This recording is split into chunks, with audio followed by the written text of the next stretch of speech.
दोस्तों, इस समय हमारी वायुसेना के लिए सबसे ज्यादा कोई महत्वपूर्ण हथियार है तो वो है हमारा एमका लड़ाकू विमान। भविष्य में अगर भारत को चाइना और पाकिस्तान को कंट्रोल करना है तो हमको एमका लड़ाकू विमान की सबसे ज्यादा जरूरत पड़ने वाली है, क्योंकि इस समय हमारी वायुसेना के पास केवल 30 ही फाइटर जेट की स्क्वाड्रन बची हुई है। वहीं पर पाकिस्तान की तरफ से ये प्लानिंग की जा रही है कि 2030 तक हमारी वायुसेना के पास 100 की संख्या में स्टेल्थ फाइटर जेट मौजूद होंगे। वहीं पर चाइना की तरफ से ये प्लानिंग की गई है कि 2030 तक हम अपनी वायुसेना में 400 से 500 की संख्या में स्टेल्थ फाइटर जेट को शामिल कर लेंगे।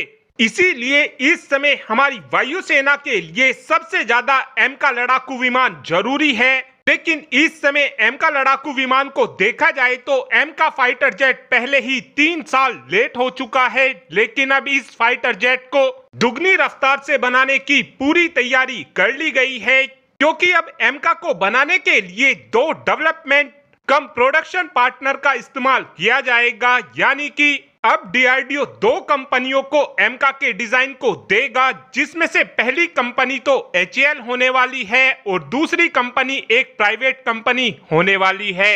इन दोनों ही कंपनी को हमारी गवर्नमेंट की तरफ से प्रोटोटाइप को बनाने का फंड दिया जाएगा। ये फैसला इसलिए भी लिया गया है ताकि एमका फाइटर जेट को काफी तेजी से बनाकर तैयार किया जा सके। इस तरीके के प्रोग्राम को हम पहले भी कर चुके हैं, आपके याद ही होगा। जिस समय टाटा कैसरल को बनाकर तैयार किया गया था, उस समय डीआरडीओ ने महिंद्रा टाटा को कैसरल के डिजाइन को दिया था, जिसके बाद इन दोनों ही कंपनी की तरफ से टाटा कैसरल को बनाकर तैयार किया गया था। कैसरल के प्रोटोटाइप को बनाने के लिए भी हमारी गवर्नमेंट की तरफ से ही फंडिंग दी गई थी और अब एमका फाइटर जेट के साथ भी कुछ ऐसा ही होने वाला है। डीआरडीओ एमका फाइटर जेट के डिजाइन को अब एचएएल और एक प्राइवेट कंपनी को देगा, जिसके बाद फंडिंग हमारी गवर्नमेंट की तरफ से दी जाएगी और फिर ये दोनों ही कंपनी अपने अपने प्रोटोटाइप को बनाकर तैयार करेंगी और जब प्रोटोटाइप बनकर तैयार हो जाएगा उसके बाद हमारी वायुसेना की तरफ से इन दोनों ही कंपनी के प्रोटोटाइप के परीक्षण किए जाएंगे।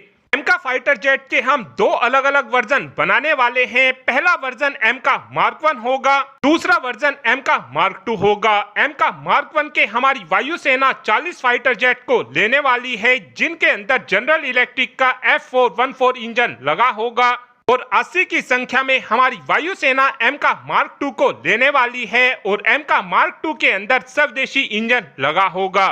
और अब जानते हैं कि एमका के बन जाने के बाद किस कंपनी को कितनी कितनी संख्या में एमका बनाने का मौका मिलेगा। तो आपको बता दें कि जिस भी कंपनी की तरफ से कम बोली लगाई जाएगी उस कंपनी को 72 एमका फाइटर जेट को बनाने का मौका मिलेगा और जिस कंपनी की तरफ से थोड़ी बोली ज्यादा लगाई जाएगी उस कंपनी को 48 एमका फाइटर जेट को बनाने का मौका मिलेगा।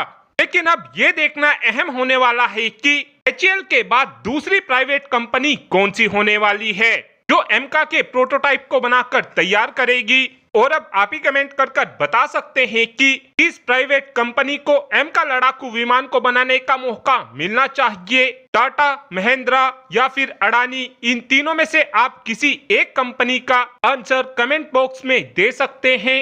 Thanks for watching this video. Have a good day.